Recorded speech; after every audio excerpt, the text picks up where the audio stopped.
It's the eCommerce Master Plan podcast, here to help you grow your e-commerce business faster and more efficiently by cutting through the hype to bring you inspiration and guidance from the e-commerce sector and beyond. Here's your host, Chloe Thomas. Hello, Master Plan world. Welcome to our latest podcast. It's a pleasure to have you all out there listening. I'm Chloe Thomas, the creator of the eCommerce Master Plan. I'm an author, speaker and advisor, and I focus on solving your e-commerce marketing problems. If you've got an e-commerce problem you would like my help to solve, then head over to ecommercemasterplan.com/solve. Now, before we get stuck in, a word from the sponsors of today's episode. Many brands selling direct to consumer fail to offer the fast and frictionless shopping experience that customers demand. They must fix this ASAP or get eaten for lunch by the competitors who better own the customer journey. Don't you get eaten.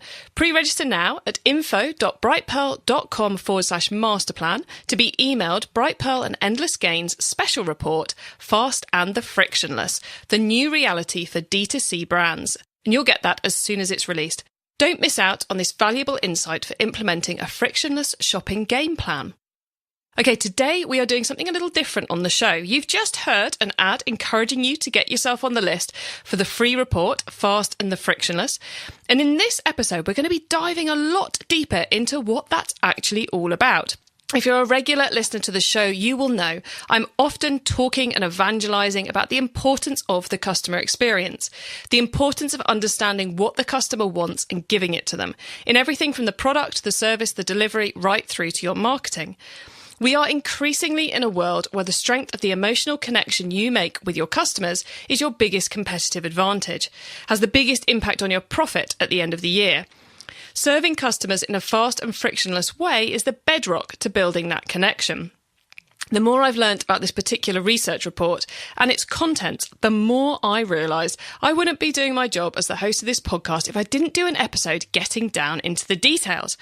So let me introduce you to today's guests who are going to tell us all about the key lessons from the report that you can all use to improve your e-commerce businesses.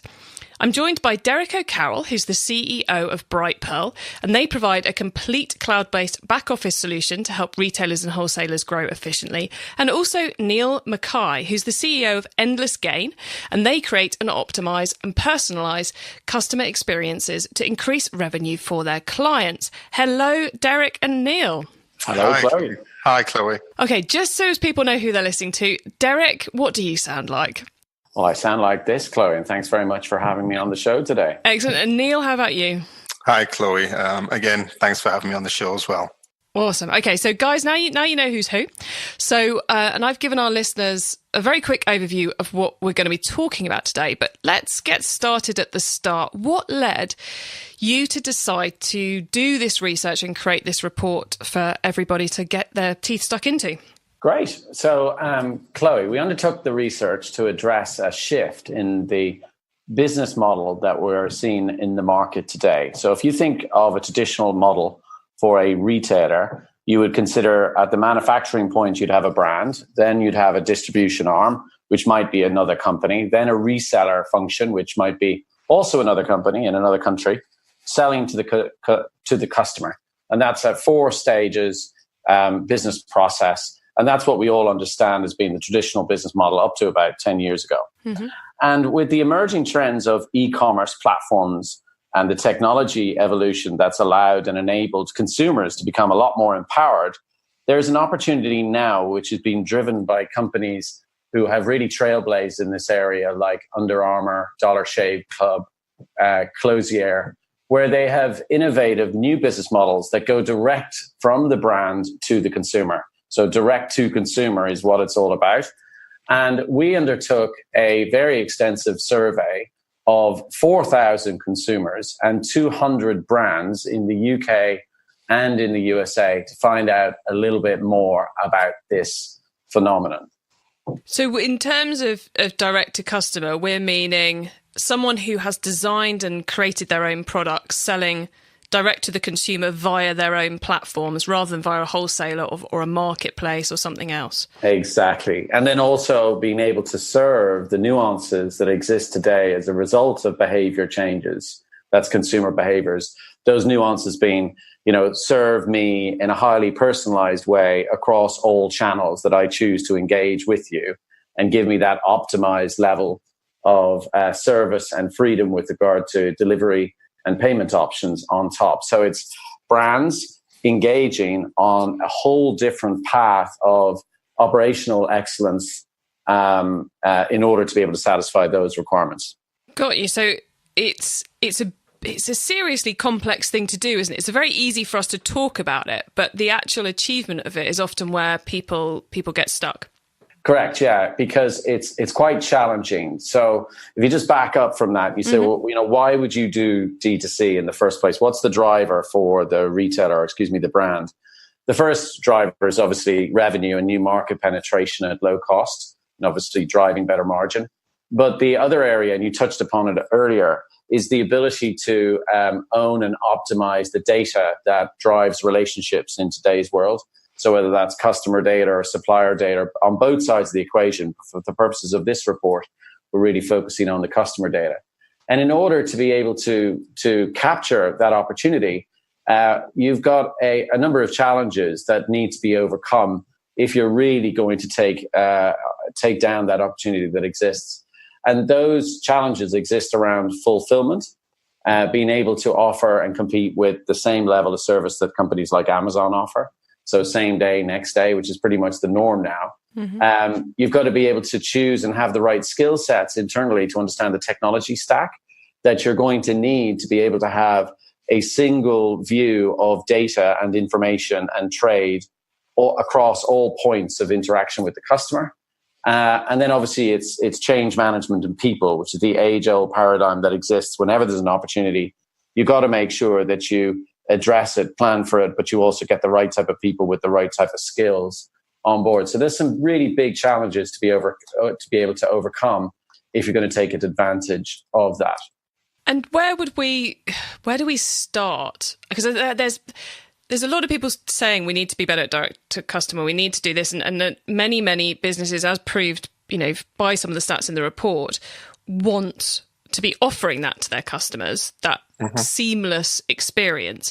But how do we work out where to start improving things in order to make the biggest difference to the customer experience? Well, from my perspective, I'd look at that and say, well, it all starts with when customers come onto your website. Consumers are coming onto your website by choice. If they've chosen to come onto your website. So when they come onto your website, you have to give them the best experience you possibly can to allow them to actually buy from you. And then when they buy from you, it's making sure that all of the fulfillment is managed correctly. When you look online, before a person even becomes a customer, they're a visitor. Mm-hmm. And there's a lot of problems on websites. A lot of retailers, a lot of brands think that they're delivering a good experience, presenting a good experience to their customers. A lot of the research that we conduct shows that actually customers disagree quite drastically. They think the experience is very poor in a lot of cases. So you have to conduct a lot of research. You have to find out what it is your customers want to make a buying decision. And then you have to go about giving it to them as best as you possibly can. And keep listening to your customers and keep improving the experience. Yeah, I think it's something which a lot of people skip, is they kind of go, oh, let's just offer all the same delivery options that Amazon offer without actually finding out what their customers need. And you can spend an awful lot of time and money negotiating and finding the courier option and all the rest of it to deliver a delivery method. It turns out your customers don't actually care about, and you completely miss the one they do. Absolutely. Yeah. I think as well, the survey, that some of the statistics that came out of it was that disconnect between the expectation of the retailer and the requirements or demands of the consumer. And of the 200 brands we interviewed, 87% of them said they plan to launch DTC, direct to consumer, in the future. And 23% said they had a plan to be able to execute that in the next 12 months, which is quite a significant proportion. But when you jump to the question around, well, what is the level of service and the level of customer satisfaction for those who've already rolled out D2C, there was a massive disconnect. 64% of consumers said, a bad experience, that they've had a bad experience with regard to direct to consumer. And then obviously we all know that obviously impacts loyalty and the ability to buy again. And about half of the brands themselves who've rolled it out, they said that they understood that their post-purchase experience was good, not great, was just good. And a fifth of them said that it was not good at all. In other words, they're acknowledging the opportunity, but they're also acknowledging that they're failing to meet those high demands of the customer as they roll it out because they're not taking the correct steps that were alluded to earlier. I think there's also a fear as well. Well, I'll start up by saying that consumers and brands, they both want the same thing. They both want an excellent customer experience. Yeah. Brands want to give an excellent customer experience, and consumers want to receive an excellent customer experience. But like I said, the disconnect is there. And I think brands are also they're scared as well, particularly nowadays when there's so much competition out there in the marketplace. They know that by delivering a poor experience, they're going to lose customers because customers won't come back. So they really have to have a look in terms of, okay, what it is that customers want. Yeah. What customers want for that experience. And some of the interesting things that I saw in the research that we conducted, what are the three most important things when making a buying decision? So when consumers were asked, what are the three things that really influence your buying decision? And we've conducted these researches ourselves over the last few years, and they're pretty similar. Price comes out top, value for money, the quality of the product, delivery of returns. They're the top three things that people are always looking for. Am I getting value for money? Is this product of quality? And what are the delivery and returns? Make the process easy. But one thing which was very interesting, because if you look on a lot of e-commerce sites, a lot of them are offering discounts constantly discounts, 50% off, £25 off. But when you ask consumers, how important is that to you, the discounts? They're quite low. It's a very low priority for them, which then leads retailers into the challenge of intrinsic and extrinsic motivation. Intrinsic is I'm buying from you because I want to, and extrinsic is I'm buying from you because you're telling me to. And there's a danger that retailers are educating consumers to wait until I give you a discount. Yeah, the problem is it's an awful lot easier to do a 20% off email than it is to fix your delivery problems. Absolutely. But one of them would build a long-term, more sustainable business, and the other one is a very, very much a quick, painful win. I think back to your other question, the path of success that I see our customers taking when they decide that they have a brand that resonates and they pick the markets and the channels they want to serve. The guys who really nail it, they take the time, they get some people, they get some inbound skills, and they map out the workflows around the customer journey. So a lot of brands before D2C have workflows that are centered around their product, and they need to make a big shift toward designing workflows that are around basically are customer centric, but in specific terms around things like what is my returns policy? How am I going to execute that? How am I going to deal with payments across channels? And how am I going to deal with issues like buy online, pick up in store? And the brands that actually take time to map out those workflows that are super important to the customer, they're the ones that then spin out the requirements that then drive the technology stack needs that we obviously serve. But that's back to your question around, what steps do people take? That's what I see from my perspective. I mean, it does strike me that it is, in some ways, a lot easier to get the customer journey frictionless and fast if you are a brand with a great product who hasn't yet gone direct to customer. Mm-hmm. And so you're able to get the foundational bedrock in place, the tech, the systems and the people that are going to enable you to do it well before you start, rather than be someone who's already doing some direct to customer and has a whole load of stuff to change, if that makes sense, in that channel. Is that what you're finding working with people who are making this shift? Yeah, there's two groups, as you said, the importance of change management and understanding business continuity risk, going from I'm just a brand and I sell traditionally, as we said earlier on, to adopting the direct to consumer. That's a big undertaking, and it requires a massive amount of investment And obviously that investment and with that amount of change introduces a lot of risk to that brand. And they also have to make sure they don't alienate their existing relationships, maybe with distributors or resellers in other markets. So there's a mix of business acumen sort of demands on making sure that you don't throw the baby out with the bathwater if you're an existing brand. And then all of the new brands that come to us who are experienced teams, well-funded, well-tried, differentiated offering, pricing strategy correct, but an experienced team. I haven't seen one in the last 24 months that does not come to us with a plan where they're already incorporating D2C from the get-go, and they design from there, and they have the advantage. Obviously, they don't have scale, but they have the advantage, especially if they're really well-funded. And we're seeing a lot of that. A comment that I'd make on that is that we've seen that brands who we're working with, sometimes brands can spend too much time in getting everything set up correctly. And I'm talking about the website here. They want to launch with a perfect website. And because they believe that by launch with a perfect website, all of the problems will be solved. From our experience, it doesn't matter whether your website's perfect or not. They always have problems on them.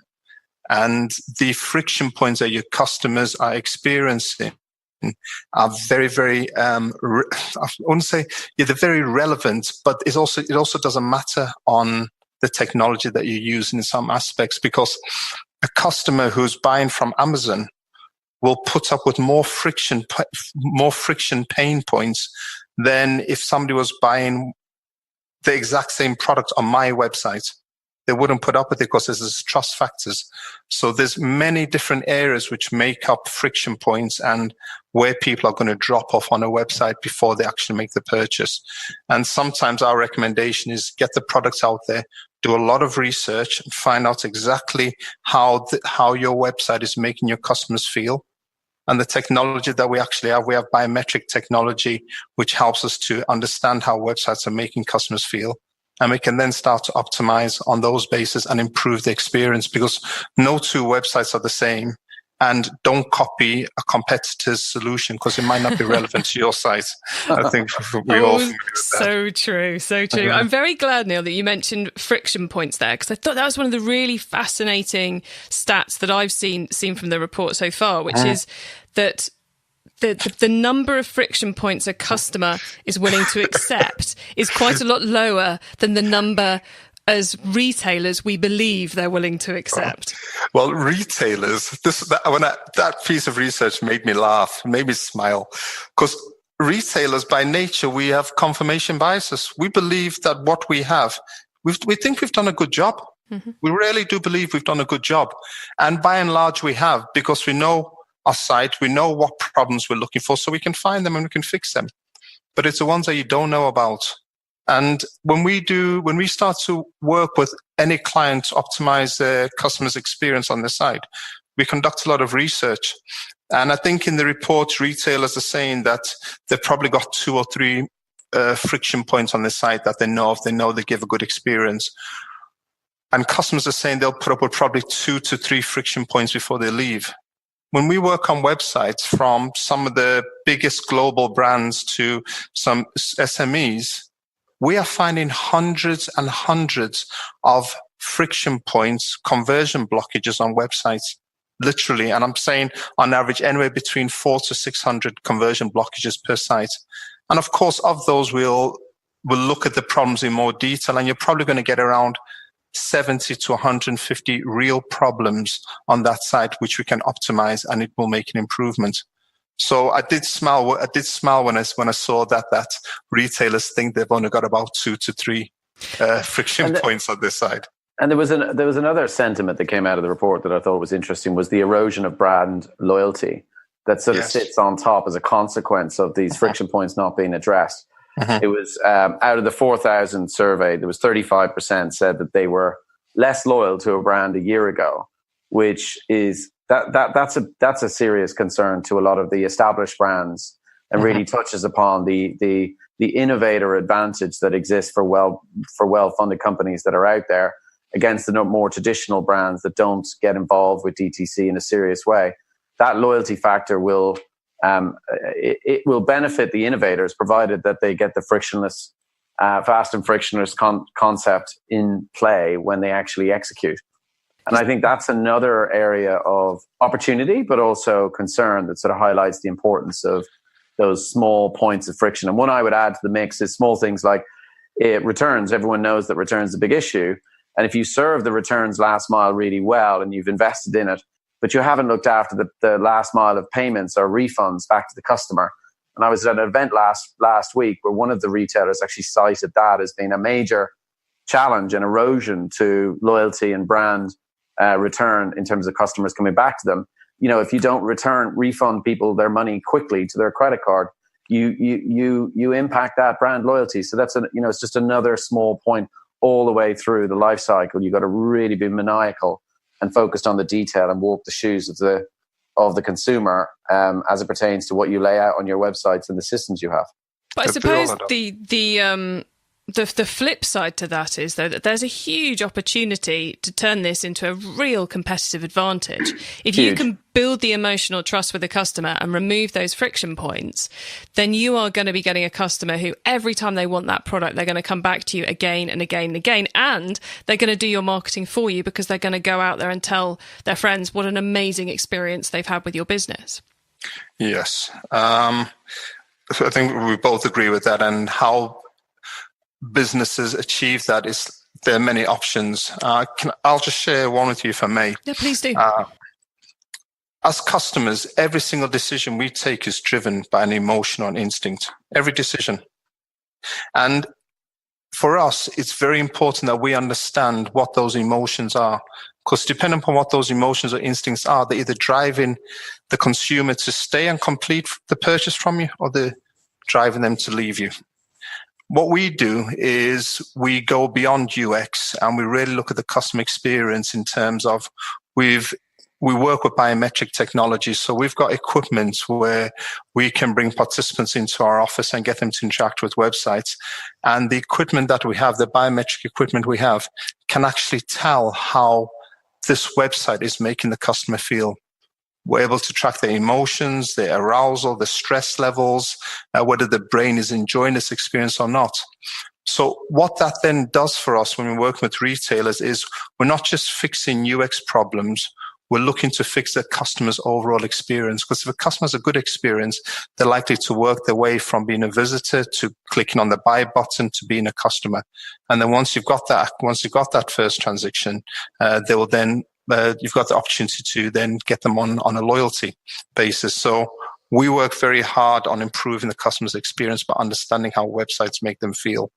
So I think that's one key area on how retailers can improve the experience for their customers. And Derek, is there one kind of key lesson for you that's a great tip for those listening who are considering starting on that D2C journey that they cannot afford to miss? Make sure you've got the right systems in place that allow you to understand in real time what your fully landed costs are in each channel. And what I mean by that is you might sell direct to consumer, obviously through your own website, but you might be using a marketplace like, I don't know, Walmart or Amazon, depending upon where you're at. And each one of those companies, they have very unique and specific charge mechanisms in terms of what they charge you for using their service. And if you don't understand what those are and have them embedded in your systems, you're never able to do optimization of how you place your product and what the price is. And I see a lot of companies spending a lot of money but get that wrong at the planning stage, and it really does impact their ability to compete in those marketplaces. Excellent advice. Right. Guys, if those of you listening, if you would like to get your hands on the full report, you can get it completely for free by heading over to info.brightpearl.com/masterplan, where you will be able to register. If you're nice and early, register for it as soon as it's released, or if it's already up there, get it straight away, because I know some of you listen to these back a while after. Right now, though, we're going to have a reminder of our sponsor, and then we're going to go into the top tips round. Join the thousands of brands automating their back office with Brightpearl's ERP solution, designed for retailers and wholesalers. Level up your D2C game plan to offer a truly fast and frictionless shopping experience to your customers. Learn more at brightpearl.com. Okay, so you all know I love this section because it gives all of us some quick ideas for taking our business to the next level. And today we're going to get double the number of tips because Derek's got some for us and Neil's got some for us. So let's get started with the book top tip. So if everyone listening to this podcast agreed to take Friday off and read a book to make their business better, which book would you recommend? So Derek, if I come to you first for this one. Well, I'd have to say the Omnichannel Survival Guide by Chris Tanner and myself. I'm shamelessly going to mention that book. It really will add value to anyone who's considering direct-to-consumer in the omnichannel world. Very cool. I hadn't realised you'd written a book, Derek. Very cool. I feel slightly embarrassed I didn't know that in advance. So a great recommendation. And Neil, how about you? Can I recommend two? I'll let you have two, yeah. Thank you. One which I recently read and I thoroughly enjoyed was Lost and Founder by Rand Fishkin. I thought that was a fantastic book about setting up businesses and running them and, just all the learnings from it. And I think it doesn't matter whether you're a business owner or you work with inside an organization, it gives you great insights into businesses. So I'd recommend that one. The second one, if I may, is one that myself, my colleagues wrote, is one called Consumer Psychology, Selling Fast and Slow, How Understanding the Brain's Two Systems Can Boost Your Sales. It's only a short read. There's 70 pages, so it's a nice quick read, but it gives you all the different advice on how to tap into your consumer's system 1 and system 2 parts of the brain and what psychological techniques can help you and help them to achieve what they want on your website as well. Listen, we like a short read, and I think you're at least the second person to recommend the Rand Fishkin book. So good. For those of you who don't know who Rand is, he's the founder of Moz.com, which I know a lot of you out there listening are devotees of. So yeah, well worth a read. Okay, the traffic top tip then. Which marketing method do you either prize above all others or think doesn't get the press it deserves? Who wants to go first with this one? I'll take this one. From cool. my perspective. The one I see that has the most impact is segmenting customers by cohort, so understanding the customer profile, and then running email nurture, doing personalized offers out to those customers by understanding what they've bought before. It's a simple tool, but it's very effective. It's just difficult to do right. You've got to have the right resources and people on it. It's hugely effective. Excellent advice. I'm a huge fan of email marketing, so I like that one. Neil, how about you? Okay, I'd look at it from another angle in terms of 54% of all traffic coming to websites is being controlled by either Google or Facebook. When we're working on websites who are bringing in a lot of paid traffic, there's a huge bounce rate and a lot of money is being lost just from people arriving on a site. So I'd say if you're going to use those channels, and businesses have to because that's the nature of the world we're in, really optimize those landing pages so that when people land on those pages, the pages are relevant to them and it helps them to continue their send trail. Because they're on a send trail, they're looking for stuff. So keep giving them the information to help them to go and find what they're looking for. Okay, right. The next one then is the tool top tip. This might be a collaboration tool, a social media plugin, a phone app, or just a way of working. Is there a cool little tool you use that makes you and your team more efficient from day to day?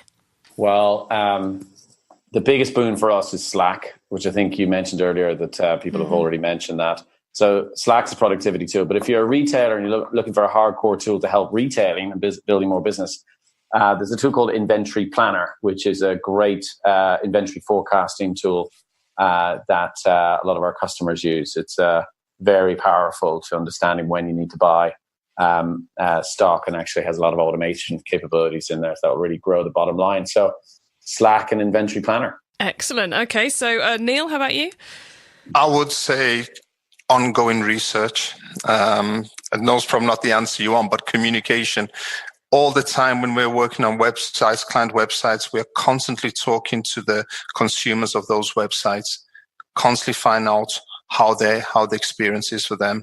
And I would just say, just do as much research as you possibly can and don't stop doing it. So that fits in quite well with today's topic, because this removing the elements of friction for the D2C journey is certainly something you can't do in January and forget about for the rest of the year. Exactly.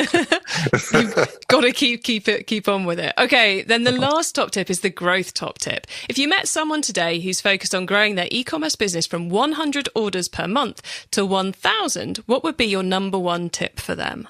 I was thinking about this. Mine, I actually recommend training. And what I mean by that is ensure that you and the team have an ongoing training program for your technology stack, because you'll end up putting together a number of products, both for the front office and the back office, if I could use those descriptions. And a lot of issues I see within retailers is caused by the industry-wide attrition rates that occur. Mm-hmm. People tend to move around retailers, especially those who have sort of back office wholesale operations. There's a high rate of attrition in comparison to other industries. And being able to have a easy to use training module that is rolled out for all new starters. Hey, as you come in, this is how we do things. Here is our operational playbook. So many customers I see that come in that are dealing with growth pains and don't understand why. And it's usually one of the first questions we ask: what's your onboarding plan for new hires? And in the majority of cases, we find that it's no longer in use, or we forgot about it. And you're wondering why there's challenges on fulfillment or issues with technology and so on and so forth. So pretty mundane, but hugely important, all about quality repetition of skills through new hires. No, it's great advice, because I think the retail industry and the e-commerce industry is the worst I've ever come across for actually inducting new starters. Oh, it's brutal. By some impressive margin. It just seems to be, oh, there's your computer. Bye. And yeah. It's criminal, really, when you think how much we pay for the software and the tools and to set it all up, and that knowledge just doesn't get passed on. And what we see then is customers going, I'm frustrated with this tool, I'm frustrated with that tool.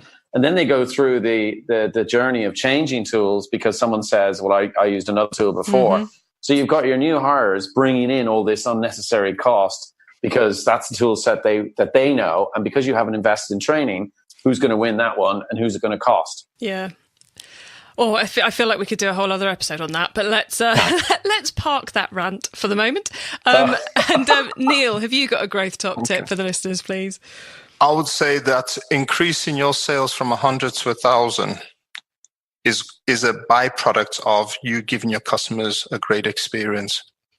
So never forget to focus on your customers' research and listen to them, because every day they are telling you what's working for them and what's not working for them.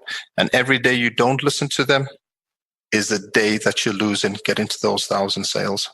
I love the fact that is both excellent advice and very nicely links back into what we've been discussing today. So, Masterplan World, you can find those top tips and links to everything else we've been chatting about in today's episode by heading over to ecommercemasterplan.com/podcast, where you'll find a link to this show.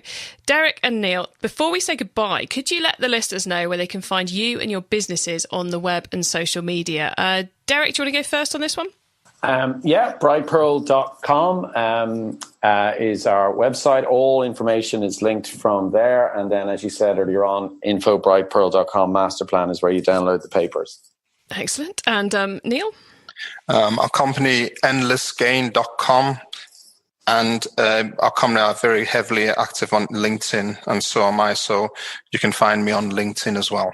Excellent. Well, I will add links to all of that and everything else we talked about today in the show notes. Masterplan World, you can find those at ecommercemasterplan.com/podcast, or just go to the website, click on the podcast tab, or use the search box. Derek, Neil, thank you so much for coming on the show today and kind of bringing the report that we've been talking about to life. I think the stats and the advice will have helped a lot of our listeners out. So thank you so much for taking the time to come and chat to me about it. I really appreciate it. Thank you so much. Thank you, Chloe. Thank you, Chloe. Well, guys, I hope you enjoyed that kind of in-depth dive into how to go about creating those frictionless customer journeys, and with that little angle on how to use it if you're one of the wholesalers or brand owners who really want to push that direct-to-customer angle, or I suppose someone who's selling a lot via Amazon, eBay and the marketplaces and want to go direct-to-customer via your own website, via your own physical store. There's a lot to be done in terms of getting that customer experience right. So you really do bind them into you as they're taking you on that journey, and some great tips and recommendations for further reading from the guys there as well. Do let me know what you think about what we've been talking about today in the discussion, which will be happening in the Facebook group, ecommercemasterplan.com/Facebook, if you're not already in there. And if you're applying to join, please do make sure you answer the questions, because it's one of the ways I keep spam out is by not letting people in who don't answer the questions. very, very simple, very effective. Definitely something to do with your Facebook group if you're running one for your customers as well. Right, all of you, have a great week. Focus on removing the friction from the customer journey and keep optimising. Thank you for listening to the e-commerce master plan podcast. Find out more at ecommercemasterplan.com.